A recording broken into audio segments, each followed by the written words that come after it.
ओम गंग गणपते नमो नमः। संक्षिप्त शिवपुराण वायु संहिता अध्याय 4-5। नैमिषारण्य में दीर्घ सत्र के अंत में मुनियों के पास वायु देवता का आगमन, उसका सत्कार तथा ऋषियों के पूछने पर वायु के द्वारा पशु पाक्ष एवं पशुपतियों का तात्विक विवेचन। सूत जी कहते हैं, मुनीश्वरों, उस समय उत्तम व्रत का पालन करने वाले उन महाभाग महर्षियों ने उस देश में महादेवी जी की आराधना करते हुए एक महान यज्ञ का आयोजन किया। वह यज्ञ जब आरंभ हुआ, जब महर्षियों को सर्वथा आश्चर्यजनक जान पड़ा, तदंतर समय बीतने पर जब प्रचुर दक्षिणाओं से युक्त वह यज्ञ समाप्त हुआ, तब ब्रह्मा जी की आज्ञा से वायुदेव स्वयं वहां पधारे। उनको आया देखकर दीर्घकालिक यज्ञ का अनुष्ठान करने वाले मुनि ब्रह्मा जी को बात याद करके अनुपम हर्ष का अनुभव करने लगे। उन सब ने उठकर आकाश जन्मा वायु देवता को प्रणाम किया और उसके बैठने के लिए एक सोने का बना हुआ आसन दिया।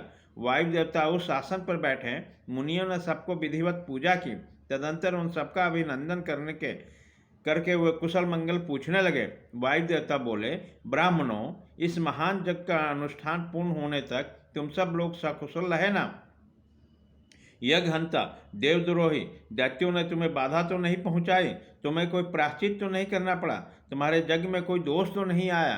क्या तुम लोगों ने स्तोत्र तथा शस्त्र ग्रहों द्वारा देवताओं को तथा पितृकर्मों द्वारा पितरों का भली भांति पूजन करके यज्ञ विधि का अनुष्ठान भली भांति संपन्न किया? इस महायज्ञ की समाप्ति हो जाने पे अब आप लोग क्या करना चाहते हो? मुनियों ने कहा, प्रभु, हमारे कल्याण की वृद्धि के लिए जब आप स्वयं यहाँ आ गए हैं, तब अब हमारा सब प्रकार से कुशल मंगल है तथा हमारी तपस्या भी उत्तम होगी। आप पहले का वृत्तांत सुनिए। हमारा हृदय अज्ञान अंधकार से आक्रांत हो गया था। तब हमने विज्ञान की प्राप्ति के लिए पूर्व काल में प्रजापति की उपासना की। शरणागत वत्सल प्रजापति ने हमें शरणागतों की कृपा करके इस प्रकार कहा, ब्राह्मणों, रुद्रदेव सबसे श्रेष्ठ है, वे ही परम कारण है। उनको तर्क से नहीं जाना जा सकता। भक्तिमान पुरुष को उनके स्वरूप को भी ठीक ठाक देखता और समझता है। भक्ति भी उनकी कृपा से ही मिलती है। उस कृपा से ही परमानंद की प्राप्ति होती है। अतः उनके कृपा प्रसाद को प्राप्त करने के लिए तुम लोग नैमिषारण्य में यज्ञ का आयोजन करो। दीर्घ काल तक चलने वाला उस यज्ञ द्वारा परम कारण रुद्रदेव की आराधना करो। यज्ञ के अंत में उन रुद्रदेव के कृपा प्रसाद से वायु देवता वहाँ पधारेंगे। उनके मुख से वहाँ तुम्हें ज्ञान लाभ होगा और उनके कल्याण की प्राप्ति होगी। महाभाग, ऐसा आदेश देकर परमेश्वरी ने हम सबको यहाँ भेजा। हम इस देश में आपके आगमन की प्रतीक्षा करते हुए 1 सहस्र दिव्य वर्षों तक दीर्घकालिक यज्ञ के अनुष्ठान में लगे रहे हैं। अतः इस समय आपके आगमन के सिवा हमारे लिए दूसरी कोई प्रार्थनीय वस्तु नहीं है। दीर्घ काल से यज्ञ अनुष्ठान में लगे हुए उन महर्षियों का वृत्तांत सुनकर वायुदेवता मन ही मन प्रसन्न हो मुनियों से घिरे हुए वहां बैठे रहे। फिर उन सबके पूछने पर भक्ति भाव की वृद्धि के लिए उन्होंने भगवान शंकर की सृष्टि आदि आश्चर्य को संक्षेप में बताया। नैमिषारण्य के ऋषियों ने पूछा, देव, आपने ईश्वर विषय ज्ञान कैसे प्राप्त किया तथा आप अव्यक्त जन्मा ब्रह्मा जी के शिष्य किस प्रकार हुए? वायु देवता बोले, महर्षियों, 19वें कल्प का नाम श्वेत लोहित कल्प समझना चाहिए। उसी कल्प में चतुर्मुख ब्रह्मा ने सृष्टि की कामना से तपस्या की थी। उनके उस तीव्र तपस्या से संतुष्ट हो स्वयं उनके पिता देवोदेव महादेव ने उनके दर्शन दिया। वह दिव्य कुमारावस्था से युक्त रूप धारण करके रूपवानों में श्रेष्ठ नामक मुनि होकर दिव्य वाणी बोलते हुए उनके सामने उपस्थित हुए। वेदों का अधिपति तथा सबके पालक पिता महेश्वर का दर्शन करके गायत्री सहित ब्रह्मा जी ने उन्हें प्रणाम किया और उन्हीं से उत्तम ज्ञान पाया। ज्ञान पाकर विश्वकर्मा चतुर्मुख ब्रह्मा संपूर्ण चराचर भूतों की सृष्टि करने लगे। साक्षात परमेश्वर शिव ने सुनकर ब्रह्मा जी ने अमृत स्वरूप ज्ञान प्राप्त किया। इसलिए मैंने तपस्या के बल से उन्हीं के मुख से उस ज्ञान को उपलब्ध किया। मुनियों ने पूछा, आपने वो कौन सा ज्ञान प्राप्त किया जो सत्य से भी परम सत्य एवं शुभ है और तथा जिनमें उत्तम निष्ठा रखकर पुरुष परमानंद को प्राप्त करता है? वायु देवता बोले, महर्षियों, मैंने पूर्व काल में पशुपाच तथा पशुपति का जो ज्ञान प्राप्त किया था, सुख चाहने वाले पुरुष को उसी में ऊंची निष्ठा रखनी चाहिए। अज्ञान से उत्पन्न होने वाले दुख नाम से ही दूर होता है। वस्तु का विवेक नाम ज्ञान है। वस्तु के तीन भेद माने गए हैं, जड़ अर्थात प्रकृति, चेतन अर्थात जीव, और उन दोनों का नियंता परमेश्वर। इन तीनों के क्रम से पास, पशु तथा पशुपति कहते हैं। तत्व पुरुष प्रायनी तीनों तत्वों को क्षर, अक्षर तथा उन दोनों का अतीत कहते हैं। अक्षर ही पशु कहा गया है। क्षर तत्व का ही नाम पास है तथा क्षर और अक्षर दोनों से परे जो परम तत्व है उसी को पति या पशुपति कहते हैं। प्रकृति को ही क्षर कहा गया है, पुरुष जीव को ही अक्षर कहते हैं तथा जो इन दोनों को प्रेरित करता है वह क्षर और अक्षर दोनों में भिन्न तत्व परमेश्वर कहा गया है। माया का नाम प्रकृति है। पुरुष उस माया से आवृत है। मल और क्रम के द्वारा प्रकृति का पुरुष के साथ संबंध होता है। शिव ही इन दोनों का प्रेरक ईश्वर है। माया महेश्वर की शक्ति है।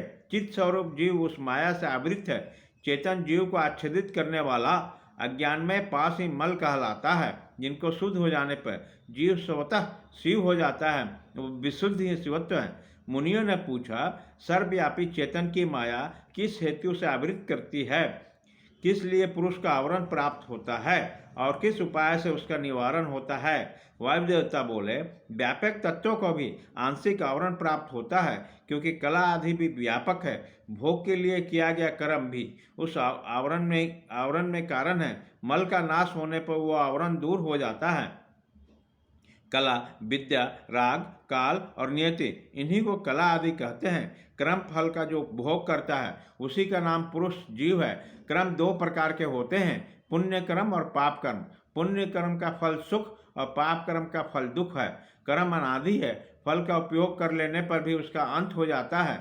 यद्यपि जड़ और कर्म के चेतन आत्मा से कुछ संबंध नहीं है, तथापि अज्ञानवश जीव ने उसे अपने आप में मान रखा है। भोग कर्म का विनाश करने वाला है। प्रकृति को भोग्य कहते हैं और भोग को साधन है शरीर, बाह्य इंद्र और अंतःकरण उसके द्वार हैं। अतिशय भक्ति भाव से उपलब्ध हुए महेश्वर के कृपा प्रसाद से मल का नाश होता है। मल का नाश हो जाने पर पुरुष निर्मल शिव के समान हो जाता है। विद्या पुरुष की ज्ञान शक्ति को और कला उसकी क्रिया शक्ति को अभिव्यक्त कहलाती है। राग भोग्य वस्तु के लिए क्रिया में प्रवृत्त करने वाला होता है। काल उसके अवच्छेदक होता है और नियति उसे नियंत्रण में रखने वाली है। अव्यक्त में जो कारण है वो त्रिगुणमयी है। उसी से जड़ जगत की उत्पत्ति होती है, उसी में उसका लय होता है। तत्व चिंतन के पुरुष उस अव्यक्त को ही प्रधान और प्रकृति कहते हैं। सत्य, रज और तम ये तीनों गुण प्रकृति से प्रकट होते हैं। तिल के तेल के भांति प्रकृति में सूक्ष्म रूप से विद्यमान रहते हैं। सुख और उसके हेतु को संक्षेप में सात्विक कहा गया है। दुख और उसके हेतु राजस कार्य है तथा जड़ता और मोह व तमोगुण के कार्य हैं। सात्विकी वृत्ति ऊर्ध्व को ले जाने वाली है, तामसी वृत्ति अधोगति में डालने वाली है तथा राजसी वृत्ति मध्यम स्थिति में रखने वाली है। 5 तन्मात्राएं, 5 भूत, 5 ज्ञानेंद्रियां, 5 कर्मेंद्रियां तथा प्रधान चित्त, महत्व, अहंकार और मन, ये 4 अंतःकरण सब मिलकर 24 तत्व होते हैं। इस प्रकार संक्षेप से विकार सहित अव्यक्त प्रकृति का वर्णन किया गया है। कारण अवस्था में रहने पर भी इसे व्यक्त करते हैं तथा शरीर आदि के रूप में जब कार्य अवस्था को प्राप्त होता है तब उसकी व्यक्त संज्ञा होती है। ठीक उसी तरह जैसे कारण अवस्था में स्थित होने पर जिसे मिट्टी कहते हैं, वही कार्यावस्था में घट आदि नाम धारण कर लेती है। जैसे घट आदि कार्य मूर्ति आदि के कारण से अधिक भिन्न नहीं है, उसी प्रकार शरीर आदि व्यक्त पदार्थ अव्यक्त से अधिक भिन्न नहीं है। इसलिए एकमात्र अव्यक्त ही करण और उसका आधारभूत शरीर तथा भोग्य वस्तु है, दूसरा कोई नहीं। मुनियों ने पूछा, प्रभो, बुद्धि, इंद्रिय और शरीर से व्यतिरिक्त किसी आत्मा नामक वस्तु की वास्तविक स्थिति कहाँ है?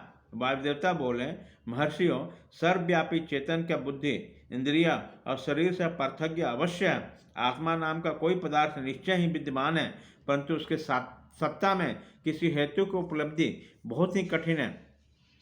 सत्पुरुष बुद्धि, इंद्रिय और शरीर को आत्मा नहीं मानते, क्योंकि स्मृति बुद्धि का ज्ञान अनियत है और उसे संपूर्ण शरीर का एक साथ अनुभव नहीं होता। इसलिए वेदों और वेदांतों में आत्मा को पूर्वानुभूत विषयों का स्मरण करता संपूर्ण ज्ञेय पदार्थों में व्यापक तथा अंतर्यामी कहा जाता है। यह न स्त्री है, न पुरुष है, न नपुंसक ही है, न ऊपर है, न अगल बगल है, न नीचे है और न किसी स्थान विशेष है। यह संपूर्ण चल शरीरों में अविचल, निराकार और अविनाशी रूप में स्थित है। ज्ञानी पुरुष निरंतर विचार करने से उस आत्म तत्व का साक्षात्कार कर पाते हैं। पुरुष का जो शरीर कहा गया है, इससे बढ़कर अशुद्ध, पराधीन, दुखमय और अस्थिर दूसरी कोई वस्तु नहीं है। शरीर ही सब विपत्तियों का मूल कारण है। उसका युक्त हुआ पुरुष अपने कर्म के अनुसार सुख, दुखी और मूढ़ होता है। जैसे पानी से सिंचा हुआ खेत अंकुर उत्पन्न करता है, उसी प्रकार अज्ञान से अपलवित हुआ कर्म नूतन शरीर को देता है। ये शरीर अत्यंत दुखों के आलय माने जाते हैं। इनकी मृत्यु अनिवार्य होती है। भूतकाल में कितने ही शरीर नष्ट हो गए और भविष्य काल में सहस्रों शरीर आने वाले हैं। ये सब आकर सब जीर्ण शीर्ण हो जाते हैं, तब पुरुष उन्हें छोड़ देता है। कोई भी जीवात्मा किसी भी शरीर में अनंत काल तक रहने का अवसर नहीं पाता। यहाँ स्त्रियों, पुत्रों और बंधु बांधवों से जो मिलन होता है, वो पथिक के मार्ग में मिले हुए दूसरे पथिक के समागम के ही समान है। जैसे महासागर में एक काष्ठ कहीं से और दूसरा काष्ठ कहीं से बहता आता है, वो दोनों काष्ठ कहीं थोड़ी देर के लिए मिल जाते हैं और मिलकर फिर बिछुड़ जाते हैं। उसी प्रकार प्राणियों का यह समागम संयोग वियोग से युक्त है। ब्रह्मा जी से लेकर अस्थावत प्राणियों तक सभी जीव पशु कहे गए हैं और उन सभी पशुओं के लिए यह दृष्टांत या दर्शन शास्त्र कहा गया है। यह जीव पासों में बंधता और सुख दुख भोगता है, इसलिए पशु कहलाता है। यह ईश्वर की लीला का साधनभूत है, ऐसा ज्ञानी महात्मा कहते हैं। अध्याय 4-5